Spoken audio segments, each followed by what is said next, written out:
హరి ఓం నమ శివాయ ఓం నమ శివాయ ఓం శ్రీ భద్రకాళీ సమేత వీరభద్రస్వామిని నమో నమః మాతృ పితృభ్యో నమః ఆచార్య అతిథిభ్యో నమః శ్రీమాత లలితా త్రిపుర సుందరయే నమో నమః। शिवशक्ति स्वरूप प्रिय भक्तगणे आमे मंत्र जंत्र तंत्र विषय हाइंदव सनातन धर्म ऋषि मैंने आमको जगैथिबा विद्या आपनको जगाइबा पई सचेष्टा करूछु। रत्नश्री सबुबेले तुम सेवारे हाइंदव सनातन धर्म रे आस्थिबा आमे जानी सुनिथिबा सबु मंत्र हो कि पूजा विधि हो आपनको जगाइबा पई आगामी होई अछि। आपण भी सचेष्टा करी आपण जीवन आपण सजाडिबा पई आपनको सहज होइतिबा मंत्र देवता आराधना करी मंत्र जप करी आवश्यक तंत्र जप करी पारिले जंत्र विद्या भी शिखी करी आमर जीवन को आमे ही निर्माण करवाटा ही हाइंदव सनातन धर्म मुख्य उद्देश्य। आमक आस्थिबा असुविधा को पार ही सुविधा जीवन बनाइबा पई हाइंदव सनातन धर्म सब बेले निर्माण कौशल शिखाइबा पई आगामी ही थिबो। सेजगु एबे हनुमान बेले आमर ओडिसा बसिंदा पई महा अभिमान थिबा माप्रो हनुमान मंदिर सब गाँव रे सब शहर रे सब साई रे थिबो। हनुमान पूजा विधि विधि विधान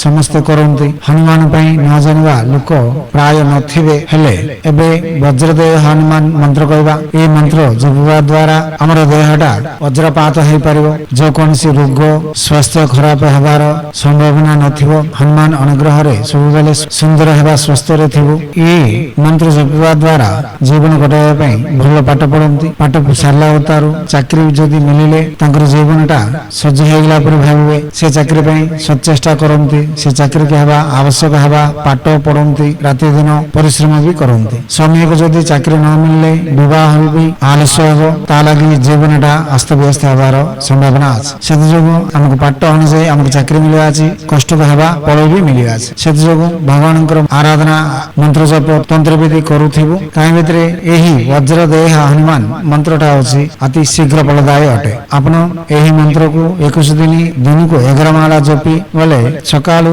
संध्या यथाशक्ति हनुमान को पूजा आराधना करी ए मंत्र जपिले आपण पाठक हेबा चाकरी बाज्ୟରେ मिलिबो आउ सब बेले सुंदरमय स्वास्थ्य रे आरोग्य आयुष बढ़े आनंदमय जीवन यापन कर परिबे। आपण प्रसंग जाक सुनंतु अवगाहना बढ़ंतु जानि सुनी जप ध्यान करंतु। एबे श्री वज्रदेह हनुमान मंत्र मंत्र ओम श्री वज्रदेहाय राम भक्ताय वायुपुत्राय नमोस्तुते। मंत्र अवतरे ओम श्री वज्रदेहाय राम भक्ताय वायुपुत्राय नमोस्तुते। मंत्र अवतरे ओम श्री वज्रदेहाय राम भक्ताय वायुपुत्राय नमोस्तुते।